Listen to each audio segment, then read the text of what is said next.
est-ce qu'une femme, est-ce que des enfants connaissent vraiment leur père? C'est vrai qu'il avait une double vie, c'est-à-dire une vie officielle de père respectable, de personnalité d'Arras, de membres rattachés à certains partis politiques, de trésorier, de président du Rotary Club.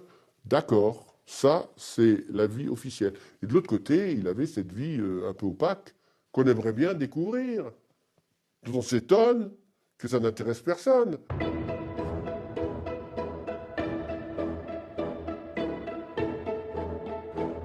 Pourquoi est-il mort? Comment est-il mort? Où est-il mort? Pourquoi il avait un haltère dans son sac à dos? Pourquoi on n'a pas fait toutes les investigations qui étaient nécessaires dès le départ? Est-ce qu'il est parti seul ou en groupe pour peut-être vivre des soirées un peu légères là-bas en Belgique? Il y a des dizaines de questions qui se posent et qui pour moi, n'ont pas encore trouvé de réponse. Toutes ces questions obsèdent la femme et les enfants de Jacques Zell, contrairement à leurs deux premiers avocats, issus du cénacle des Amis du Rotary, qui, selon la famille, n'ont rien fait pour que le dossier avance. Après une année d'attente, Nicole Zell décide de faire appel à un avocat parisien en 2010. Une nouvelle plainte est déposée, une instruction est cette fois-ci ouverte. L'enquête pourrait enfin commencer, en théorie, car lors d'un rendez-vous avec le juge, Maître Méry va constater par lui-même à quel point l'affaire Ezel dérange. Il y a un clash avec ce juge qui refuse de me donner le dossier, qui me prend d'ailleurs un petit peu d'abord à partie pour essayer de me mettre de son côté, et qui me dit Maître, on ne peut rien faire dans ce dossier, vous avez la franc-maçonnerie, qu'est-ce que vous voulez faire contre la franc-maçonnerie? Moi, ça m'excite cette histoire, parce que je ne vois pas pourquoi la franc-maçonnerie empêcherait de savoir pourquoi quelqu'un est mort.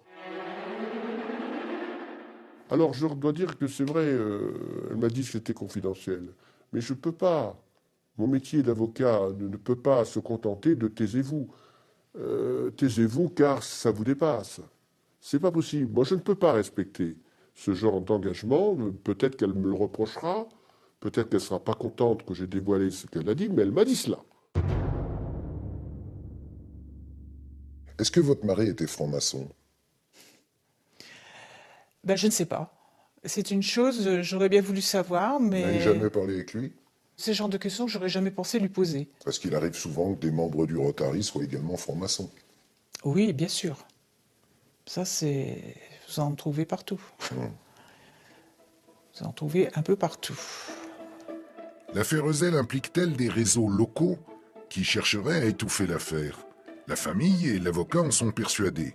Ils veulent donc aujourd'hui que l'enquête soit menée depuis Paris. Je ne crois pas qu'il faille aller jusqu'à parler de théorie du complot, mais en tout état de cause, il y a un certain nombre d'univers, un certain nombre de milieux auxquels appartenait Jacques Zell et qui, à minima, peuvent poser question. Voilà, on sait qu'il était impliqué en politique, on sait qu'il y avait ce soupçon de balai rouge, justement, avec éventuellement des